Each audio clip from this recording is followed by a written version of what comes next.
Bonjour les amis, j'espère que vous allez bien, où que vous soyez dans le monde, mes amis, je vous passe mon bonjour et j'espère que vous êtes vraiment, mais vraiment en pleine forme. Les amis, ah ouais, un grand big up, un grand bonjour de la Martinique, parce que j'ai vu que la Martinique me suivait aussi, ils ont laissé un petit message et ça m'a vraiment fait plaisir. Ben, j'essaye de lire tous les messages, hein, c'est pas toujours évident. Je fais quelques petits réglages. C'est pas toujours évident, mais j'essaye et j'essaie de répondre au plus de gens possible. Donc voilà les amis. Donc merci les amis pour vos messages. Merci les amis pour vos pouces. Continuez à laisser des pouces, c'est vraiment très important pour moi. Et les messages et vos commentaires. Je me marre, je me marre, je me régale. Il y a des commentaires qui me font plier, qui me plient en quatre. Surtout concernant le Marco Mouli, j'étais plié en quatre. 80% des commentaires, c'est j'étais plié en quatre. Voilà. Les amis, aujourd'hui. Voilà, je fais cette vidéo pour vous parler de Marion Maréchal. Donc ça m'a un peu choqué, ses paroles, ses prises de parole. Bon, ça me choque, c'est pas étonnant. C'est pas étonnant. Chaque fois qu'ils ouvrent la bouche, je suis choqué. Parce qu'ils trouvent toujours quelque chose de nouveau à nous apprendre. Donc, cette fois-ci, ah non, mais qu'est-ce que je fais? Les amis, un bon ramadan à tout le monde. Parce que j'ai fait deux vidéos et je m'excuse parce que chaque fois au début de la vidéo, je me dis, n'oublie pas de souhaiter un bon ramadan à tous les musulmans. Et je fais la vidéo jusqu'à la fin et j'ai oublié de le dire. Donc cette fois-ci, merci de m'avoir rappelé. Un bon ramadan à tous les musulmans. Un très, très, très bon ramadan. Je sais que c'est pas évident, c'est pas facile. Ceux qui ne l'ont jamais fait, vous devriez le faire, mais ne fût-ce qu'un jour. Fût-ce qu'un jour. Enfin voilà. Donc je vous mets la vidéo, je vous mets la séquence et comme d'habitude, on réagit juste après la vidéo. Je suis musulman et mon prénom musulman est Souleymane. Vous avez. Donc répondez-lui Souleymane. D'accord, donc ça doit changer ma réponse du coup, je sais pas. Vous avez déclaré que vous vouliez interdire la publicité commerciale sur le ramadan dans l'espace public. Donc en tant que musulman et citoyen français, je voudrais savoir ce qui vous a pris de faire une telle proposition. Alors déjà, je vais vous reprendre un peu de hauteur parce que pour moi, le ramadan aujourd'hui, c'est le baromètre de l'islamisation de la société française. C'est-à-dire que depuis lundi, on vit plus ou moins à l'heure islamique, c'est-à-dire que France 2 fait sa grande nuit du ramadan, on a en effet des publicités partout dans l'espace public, dans nos boîtes aux lettres, on a le maire de Lyon qui arrête les travaux d'intérêt général pour la population parce que c'est le ramadan et donc il ne faut pas gêner certains commerçants. Et on a, de manière générale, une omniprésence aujourd'hui de cette fête islamique. Moi, je vous le dis très sereinement, que vous soyez musulman ou non, ce n'est pas mon sujet. Je ne souhaite pas que le ramadan devienne une fête française aujourd'hui au même titre que la fête de Noël ou la fête de Pâques, parce que je suis attachée à une certaine identité, une certaine culture de la France qui nous vient de loin, et je ne souhaite pas qu'elle en change. Et donc, qu'est-ce que je dis? Alors, je peux vous poser une petite question? Ouais. Moi, vous savez, alors, je suis de confession juive. Ça vous dérange aussi quand il y a quand on fait Hanouka, tout ça, quand il y a des... Il y a quand même une différence notable, parce qu'aujourd'hui, l'omniprésence du ramadan, elle n'est pas sans conséquence sur la société, pour des raisons simples, et vous avez certainement vu régulièrement ces polémiques. Il y a une pression aujourd'hui qui s'organise dans certains quartiers, dont sont d'ailleurs victimes très souvent. Moi, j'en connais même à Reconquête, en particulier des femmes de culture musulmane, qui sont les premières souvent à être mises sous une forme de pression à travers cette charia alimentaire. Et on a des phénomènes quand même. Souvenez-vous, il y a quelques années à Lyon, ce jeune homme de 13 ans, ce petit garçon de 13 ans qui avait été lynché pour avoir mangé une sucette en plein ramadan. Souvenez-vous de cet homme de 45 ans qui était sénégalais, qui s'est fait également tabasser pour avoir pris un café à Lyon, toujours. Quartier de la Guillotière d'ailleurs, pris un café en terrasse. Souvenez-vous de cette serveuse à Nice qui s'est fait gifler pour avoir servi de l'alcool en plein ramadan. Donc on voit bien qu'il y a une forme de pression. Regardez les témoignages des professeurs qui expliquent qu'il y a aujourd'hui des enfants qui se cachent ou se dissimulent pour manger dans certaines cours de récré parce qu'il y a une forme de pression sociale. Je vais même pas... on va quand même aujourd'hui dans notre société jusqu'à avoir des marques comme Evian qui s'excusent de proposer de l'eau ou d'inciter à boire de l'eau parce que c'est la période du ramadan. Donc oui, je suis désolée, ça crée une forme d'ambiance, de pression sur un mode On a l'air de mettre la communautaire. pression en faisant le ramadan, vous parlez de charia alimentaire, Oui, c'est la charia d'islamisation, alimentaire, on mais- fait le ramadan tranquillement et on monsieur, contribue à la moi, charia. j'ai pas de problème avec ça. Je veux dire que les musulmans, français ou non, fassent, ou respectent ces lois religieuses dans le cadre privé, dans le cadre intime, ça me pose absolument aucun problème. Moi-même, je suis croyante, je respecte ça et j'ai pas de problème avec ça. Ok, donc voilà, vous avez vu la vidéo, vous avez vu un peu ce que Madame Marion Maréchal pense. Bon, vraiment, que les médias en parlent, que les maires arrêtent leurs activités pour diverses raisons, pour le ramadan, c'est de leur propre initiative. Il n'y a aucun musulman qui lui dit c'est Ramadan, il faut que tu arrêtes telle chose, ceci, cela, ou il faut absolument que vous en parlez à la télé. C'est de leur propre initiative. S'ils en parlent à la télé, c'est pas pour rien. À la télé, on dit pas les choses pour le plaisir de dire. Il y a toujours des intérêts derrière. Donc c'est pour la pub, c'est pour vendre quelque chose.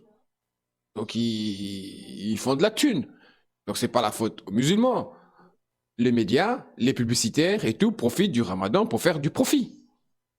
Donc je comprends pas quand elle dit on en parle aux médias, ceci, cela, mais c'est eux qui veulent en parler. Les musulmans, c'est la période du Ramadan, ils font Ramadan, point. Bon, ils font pas ils font pas de la pub. Donc ça c'est une chose.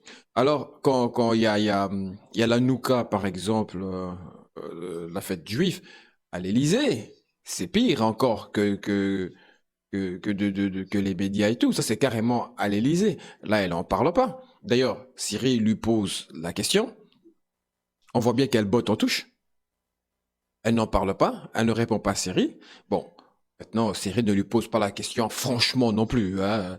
Il pose la question pour dire genre, vous voyez, j'ai posé la question, quoi. Parce qu'il y a personne qui réagit, il y a personne qui appuie sur la question. En fait, il sort 2-3 phrases et c'est bon, quoi. Voilà, pour dire que, voilà, je suis juif, j'ai parlé aussi de nos fêtes. Enfin, c'est comme ça que je vois la chose parce que, voilà, il n'a pas vraiment appuyé sur la question. Donc, on voit très bien qu'elle botte en touche. Elle revient directement sur le Ramadan en prétendant que le Ramadan a une conséquence sur la société. Elle insiste souvent sur l'idée que le Ramadan a un impact négatif sur la société, mais il est difficile de trouver de preuves tangibles de cela. Surtout compte tenu du fait que les musulmans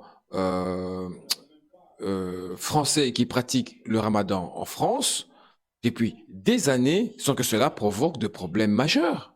Les exemples isolés qu'elle a cités là, que vous avez entendus vers la fin, ne sont pas suffisants pour démontrer que le Ramadan pose réellement un danger pour la société française. Ça fait des années que les Français font Ramadan. Pourquoi seulement aujourd'hui? De manière générale, cela s'inscrit dans un schéma plus large de stigmatisation de la religion musulmane en France, qui va de la manière dont on porte le foulard, le djellaba, l'abaya, et jusqu'à présent, et maintenant le Ramadan. Donc tout cela pose des problèmes, menace la société française. Mais soyons sérieux, quoi. Il y a plein d'autres sociétés qui l'ont accepté, qui l'ont adopté. Pourquoi seulement en France cela poserait un problème? En Angleterre, au Canada, aux États-Unis, les gens ont adopté cela, vivent avec. Ça ne pose pas de problème. Par contre, si la société française, ben c'est même pas la société française, c'est ces politiciens de droite, en tout cas, qui tournent un peu la tête d'autres personnes avec des fausses idées, au fait. Hein. Parce que s'ils reconnaissent au fait que cela fait partie d'une diversité culturelle et religieuse, ils devraient la respecter et la traiter de la même manière et avoir les mêmes considérations que les pratiques d'autres religions. C'est mieux que de faire des sorties à la télé à chaque fois qu'il y a quelque chose, qu'il y a un rapport de près ou de loin avec la religion musulmane. C'est quand même incroyable. Si par fête, elle entend traditionnellement celle célébrée en France, alors d'accord, on parle de Noël, Pâques, fête des morts, enfin je sais plus, ouais, tous ces genres de fêtes.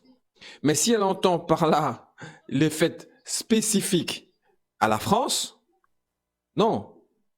Alors commençons par dire que Noël est une fête chrétienne, la plus imposée, la plus importante en Occident. Pâques commémore la résurrection du Christ, n'est pas spécifiquement une fête française, mais plutôt une fête chrétienne, marquée par des traditions de nombreuses communautés chrétiennes à travers le monde. Et si on va plus loin, donc je reste toujours dans ce qu'elle dit, elle dit Noël, Pâques et tout, fête française et tout.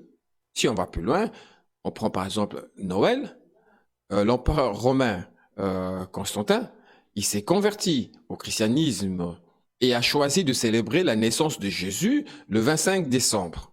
C'est lui qui l'a choisi. Le tout premier Noël a été célébré vers l'an 336 à Rome, en Italie.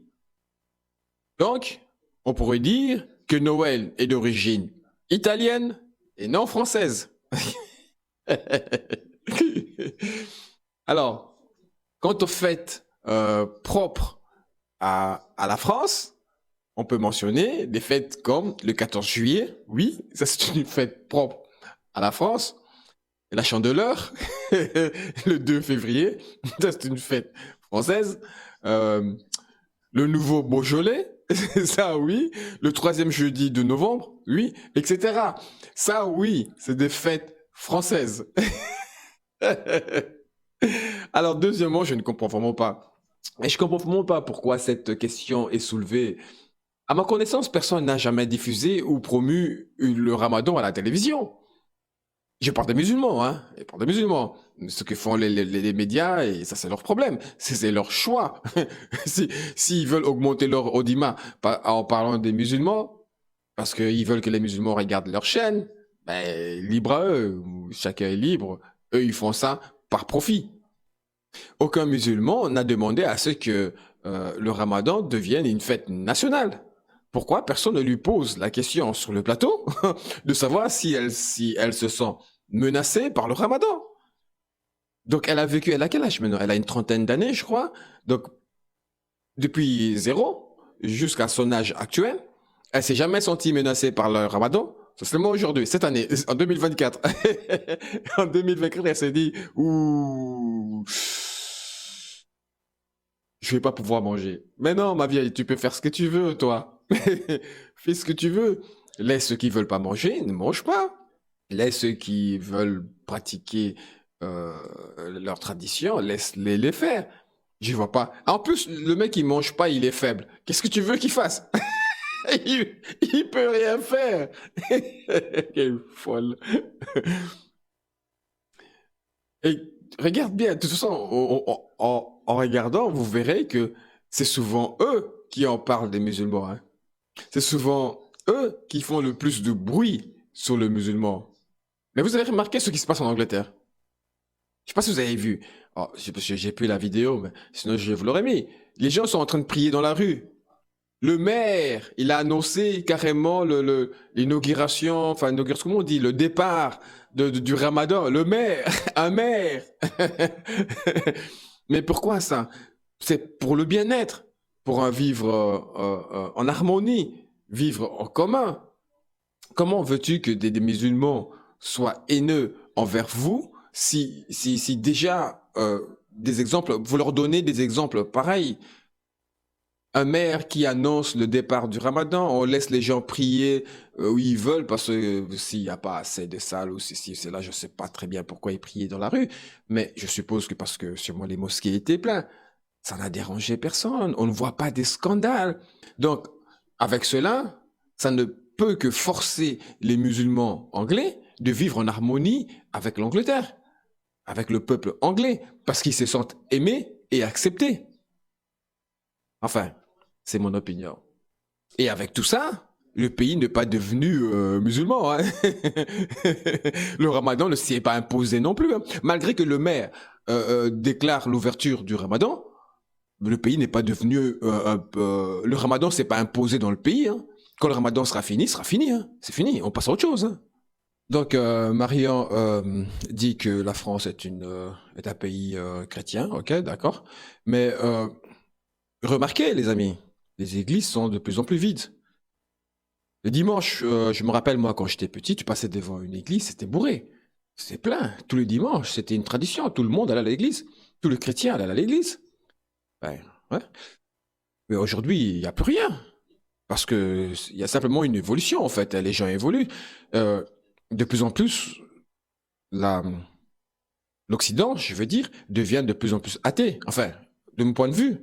Mais c'est juste une évolution normale. Hein. Les gens, aujourd'hui, ils choisissent. Ils sont libres de choisir ce qu'ils veulent être. C'est tout simplement. Maintenant, Marion dit qu'elle est croyante.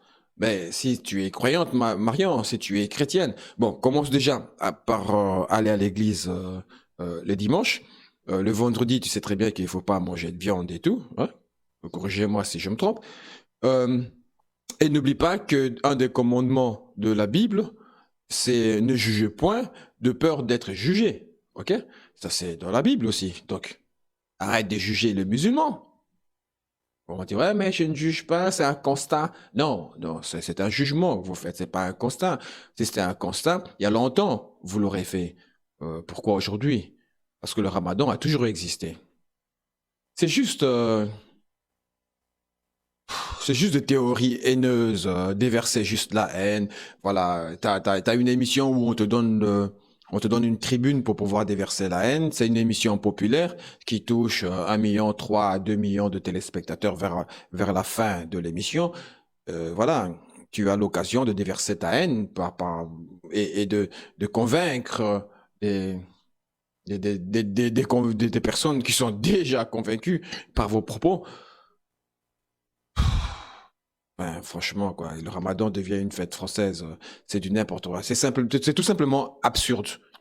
C'est absurde. Il n'y a pas de véritable contradicteur sur le plateau. C'est ça qui me dérange. Ah non, il y a Gilles Verdez.